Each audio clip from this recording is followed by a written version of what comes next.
class Social Science. How, when and where. ఎలా, ఎప్పుడు, ఎక్కడ.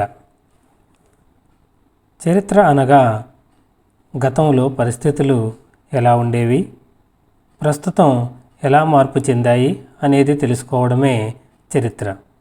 చరిత్ర అనగా గతంలో పరిస్థితులు ఎలా ఉండేవి, ప్రస్తుతం ఎలా మార్పు చెందాయి అనేది తెలుసుకోవడమే చరిత్ర.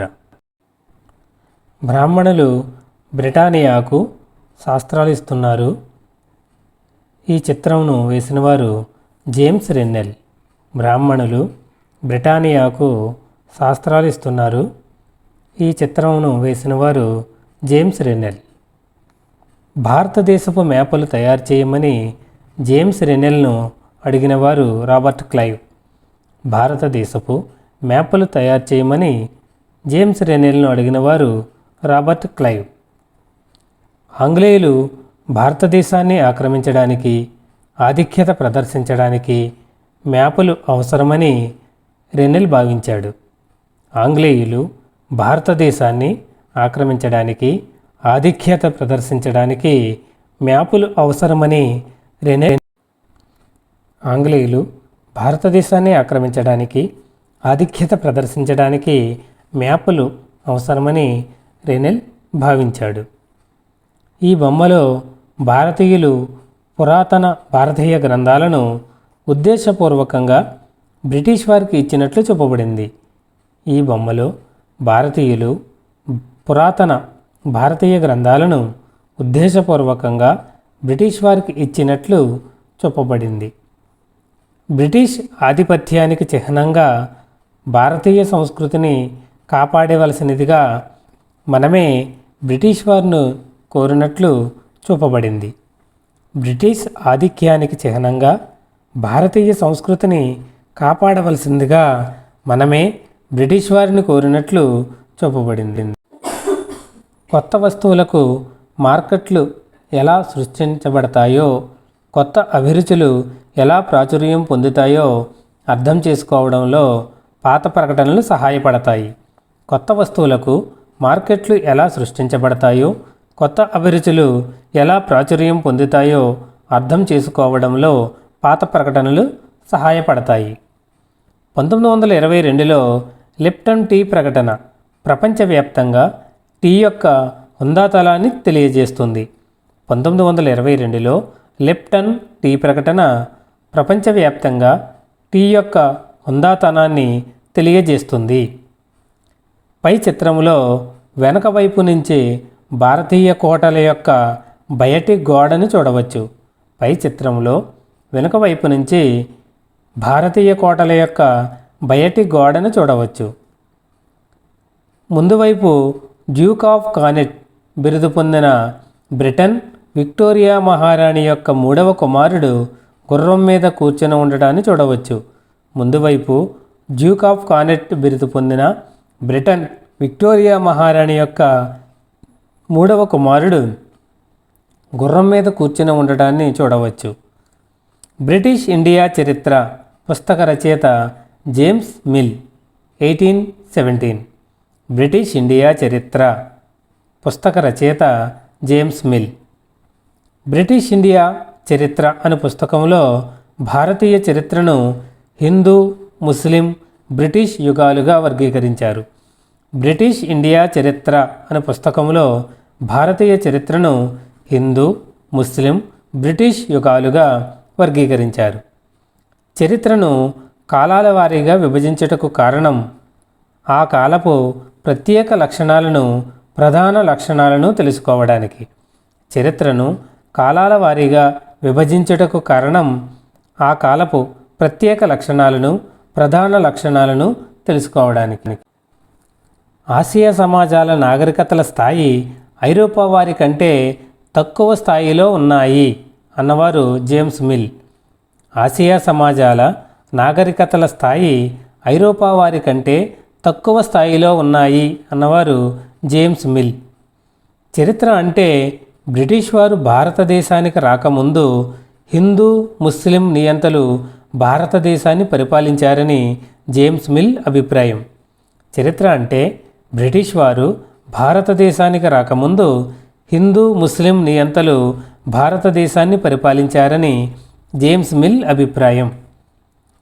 మత అసహనము, కులపు కట్టుబాట్లు, మూఢనమ్మకాలు సమాజంలో ప్రబలంగా ఉండేవని జేమ్స్ మిల్ భావన.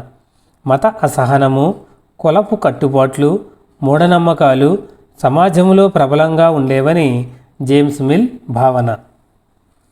భారతదేశానికి తొలి గవర్నర్ జనరల్ వారన్ హేస్టింగ్స్ 1773. భారతదేశానికి తొలి గవర్నర్ జనరల్ వారన్ హేస్టింగ్స్. చరిత్ర పుస్తకాలు గవర్నర్ జనరల్స్ చేపట్టిన చర్యలను వర్ణించగా, చరిత్ర పుస్తకాలు గవర్నర్ జనరల్స్ చేపట్టిన చర్యలను వర్ణించగా, జీవిత చరిత్రలు ఆ వ్యక్తులను గొప్ప వ్యక్తులుగా అభివర్ణించాయి. జీవిత చరిత్రలు ఆ వ్యక్తులను గొప్ప వ్యక్తులుగా అభివర్ణించాయి. వారి యొక్క పెయింటింగ్స్ వారిని శక్తివంతులుగా చూపించాయి. వారి యొక్క పెయింటింగ్స్ వారిని శక్తివంతులుగా చూపించాయి. బ్రిటిష్ పరిపాలన భారతదేశాన్ని నాగరికం చేయగలదని జేమ్స్ మిల్ అభిప్రాయం. బ్రిటిష్ పరిపాలన భారతదేశాన్ని నాగరికం చేయగలదని జేమ్స్ మిల్ అభిప్రాయం. భారతదేశాన్ని నాగరికం చెయ్యాలంటే యూరోపియన్ల అలవాట్లు, పద్ధతులు, కళలు, సంస్థలు, చట్టాలు భారతదేశంలో ప్రవేశపెట్టాలి అన్నవారు జేమ్స్ మిల్. భారతదేశాన్ని నాగరికం చెయ్యాలంటే యూరోపియన్ల అలవాట్లు, పద్ధతులు, కళలు, సంస్థలు, చట్టాలు భారతదేశంలో ప్రవేశపెట్టాలి అన్నవారు జేమ్స్ మిల్. భారతీయ ప్రజలు విజ్ఞానవంతులుగా సుఖ సంతోషాలతో జీవించడానికి భారతదేశంలోని అన్ని భూభాగాలను బ్రిటిష్ వారు జయించాలి అన్నవారు జేమ్స్ మిల్. భారతీయ ప్రజలు విజ్ఞానవంతులుగా సుఖ సంతోషాలతో జీవించడానికి భారతదేశంలోని అన్ని భూభాగాలను బ్రిటిష్ వారు జయించాలి అన్నవారు జేమ్స్ మిల్. బ్రిటిష్ సహాయం లేకుండా భారతదేశం అభివృద్ధి చెందలేదు. James mill. బ్రిటిష్ సహాయం లేకుండా భారతదేశం అభివృద్ధి చెందలేదు అన్నవారు జేమ్స్ మిల్.